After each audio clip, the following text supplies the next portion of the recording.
desk, I have a lot of painting that I need to do, so I'm just gonna sit here and see how much I can do.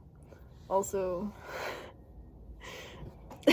that looks interesting.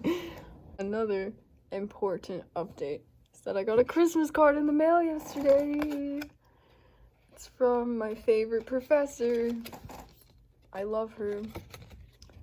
So yeah, I'm going to quickly do some thumbnails so I can figure out what the heck I'm gonna paint. This is my secret project right here. Gotta paint all these bad boys.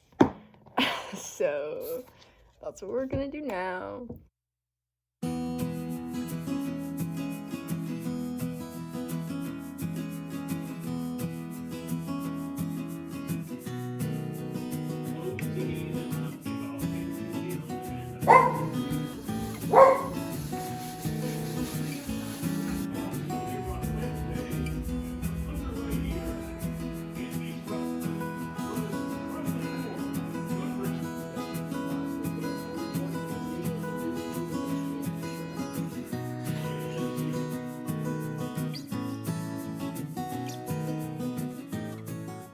Hello, tonight we are reading Revelation 12, 4 through 5.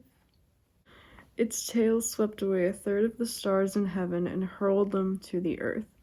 And the dragon stood in front of the woman who was about to give birth, so that when she did give birth it might devour her child.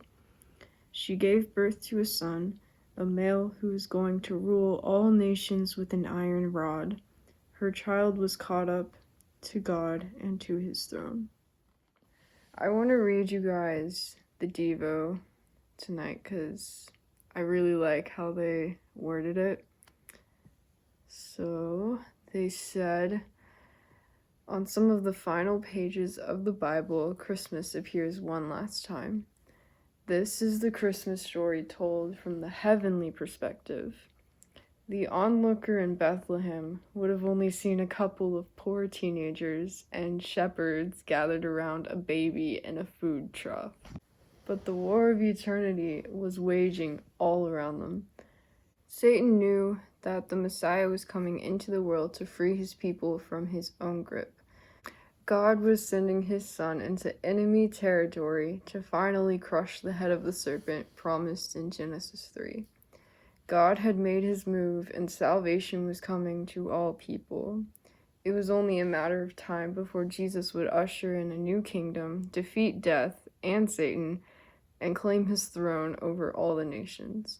Christmas morning was a display of God's sure and mighty power.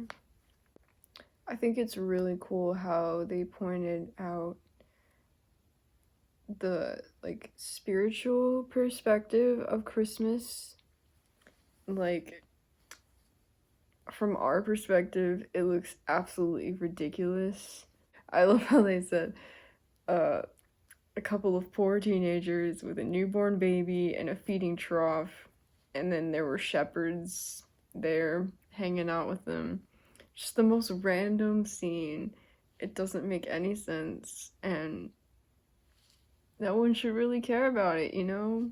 This isn't like headline-worthy news, but it was a big deal because it's God arriving on the scene, straight up in enemy territory, ready to crush the head of the serpent. This is crazy stuff that's happening, even though it looks random and insignificant. The question today doesn't make any sense at all, so I just want to challenge you to think about the spiritual realm.